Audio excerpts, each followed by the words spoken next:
Alright guys, you see these wheels? They're pretty, like they're covered with brake dust pretty bad. So we're gonna clean them up and see how the car looks afterwards. It's gonna look probably 100 times better after that. They're right now they're brown brake dust color. I know, right? So let's see. I'm gonna start cleaning it. Alright guys, so it's a late night kinda thing, but what I'm gonna do is I'm gonna be cleaning this dust off of these wheels so you can see how it's gonna look. I really want to do that. I prepared my bucket with clean water. I'm gonna put some shampoo in there and start cleaning it. Yeah guys, gotta keep these wheels nice and clean. All this junk.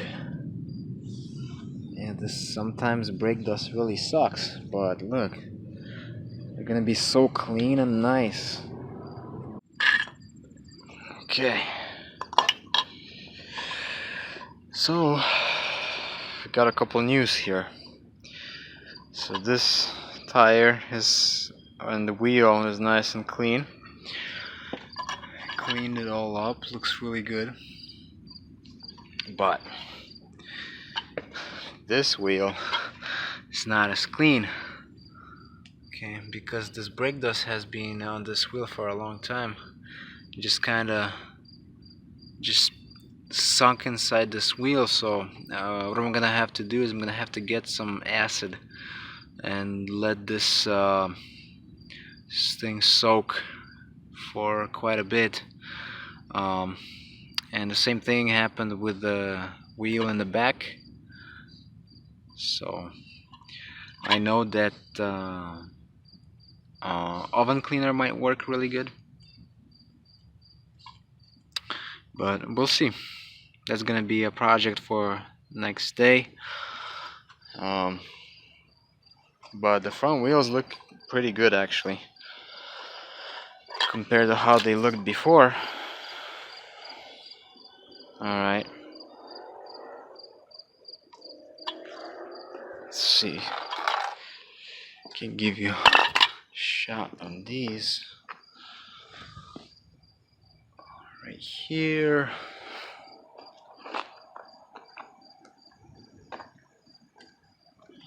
The same thing happened to this one. I can't get all of this brake dust off. So that's what happens, you know, if you leave the brake dust on for a long time. It's gonna be hard to clean it all up. So don't neglect the brake dust on the wheel.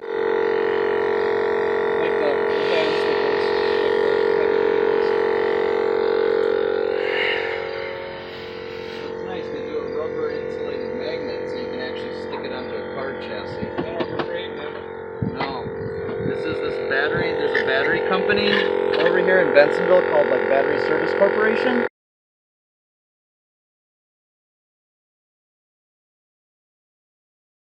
For something, so I made it. Here's the beauty.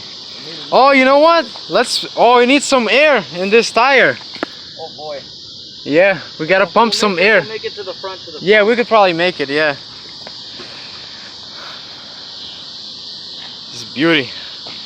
Alright guys, we're gonna start. I'm gonna be replacing the rear shocks on this beauty. As you remember, it was a little bit, you know, the shocks are pretty worn out. There she is. Starts right up. Nice. First start Yeah. in 3 weeks. First start in 3 weeks. Yeah, she's great. She just needs some air. I'm gonna check. Maybe we can repair. I can repair this tire for you. We'll see. There's probably maybe a small nail or something. This turbo diesel smells better too. Yeah, it smells good. I like the smell of turbo diesels. Oh my god.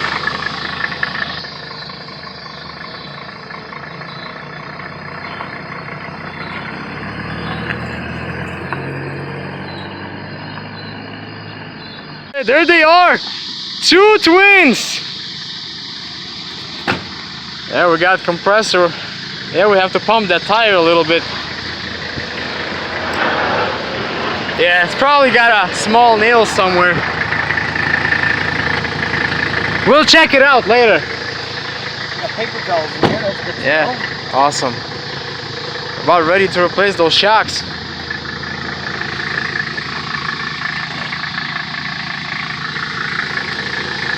See, these wheels, yeah, they look so much better now, see? Today actually I put a little oil on them. You did oil? That's good, yeah. Get the, solvent, Sure, the sure. These are clean and these are dirty, as you can see. Yeah, we're gonna try those rear ones to clean those rear ones. It's gonna come out, just needs I bet you that floor stripper, yeah. I guarantee you that floor stripper's gonna do it like crazy. Yeah.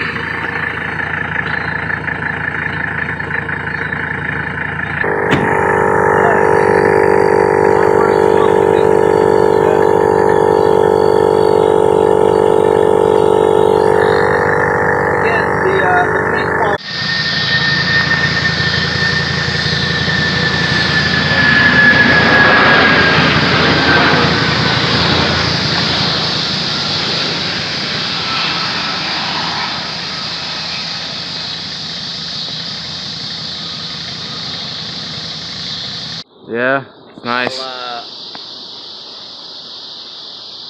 They're all E-classes. E-class, E-class, Yep. E-class. Do you have room on your phone for an app? It is.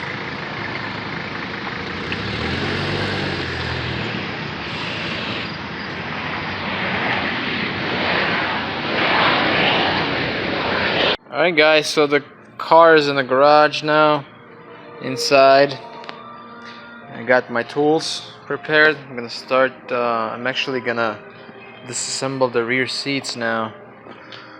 I know this is a little messy here, but this is what I'm gonna have to do. This will all get cleaned up nicely, so it's gonna look pretty good.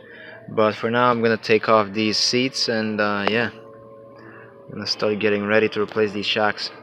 Alright, so the seats are disassembled and I pulled this piece back.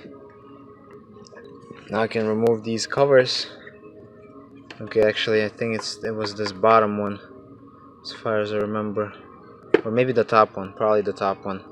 So as soon as I take this out, you know, it will expose those two nuts on the top of the shock absorber. I'll take those out. Well, in this case, this one only has one nut, so I'm gonna take this nut out. In this case, I needed some help with my vice grips. I just grabbed this thing and then I can spin this nut out like this.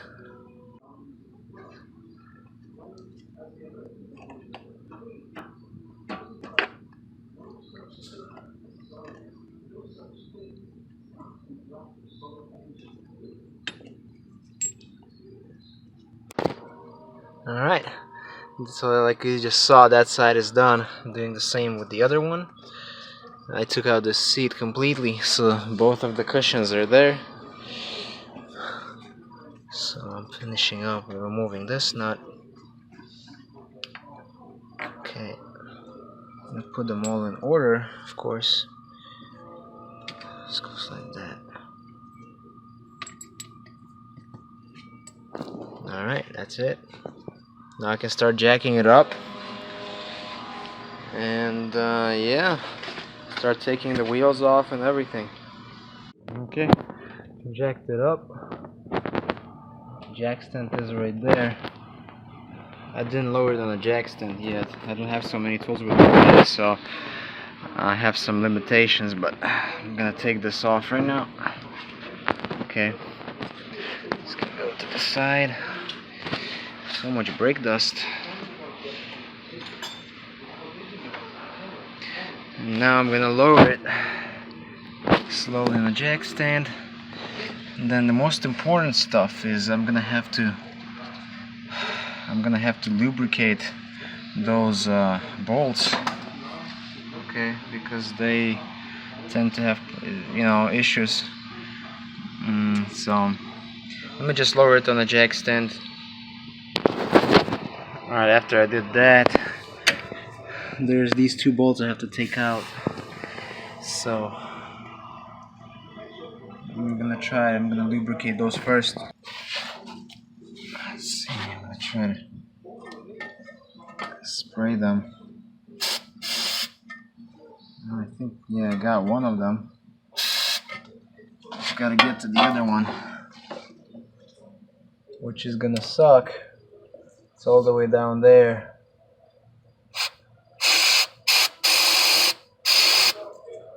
Yeah, I got it. So I'm gonna let it, you know, soak in, and then we're gonna try to pop them off loose. Alright, so I just loosened up these two 17mm bolts, and you know, I got lucky. But you have to be careful because on some of these 123s and 126s, these really like to rust, so you have to soak them for a long time. But this one wasn't so rusty. As you can see, the control arms and everything is in pretty good shape, and even the underneath of the vehicle. So I'm gonna take those off, and the shock's pretty much ready to come out. Alright, so you guys can see the shock right there. Two bolts came out. Yeah, it looks like penetrated a little bit in there. So yeah, I just have to lift it up a little more if I can, and try to take that shock out.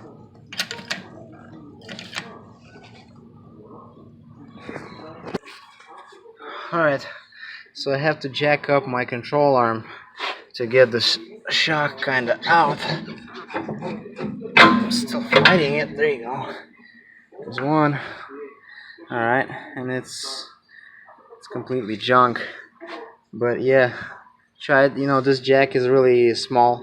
So if you have a big one, if you're jacking up from here, you know, you jack up all the way, and it's gonna be, you're gonna have enough space to pull down this shock absorber.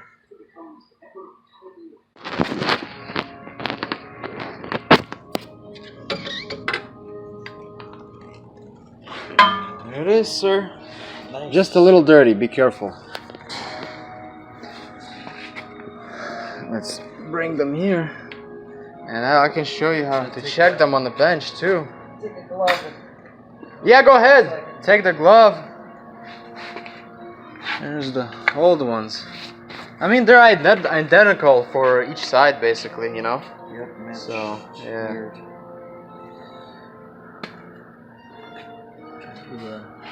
Yeah, well, basically, yeah, you can do it that way.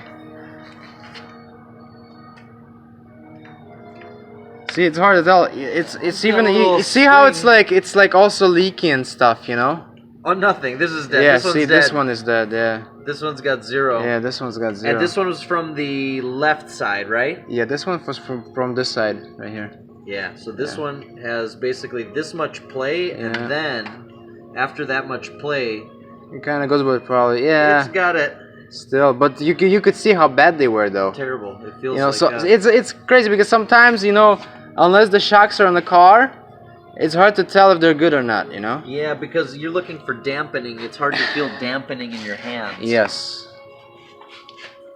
So see, even though I'm pressing and it should press, you know, firmly, but it's just not letting me. But it shouldn't feel it's like not letting either, me, you know? It's not letting me. It's got too much pressure in there.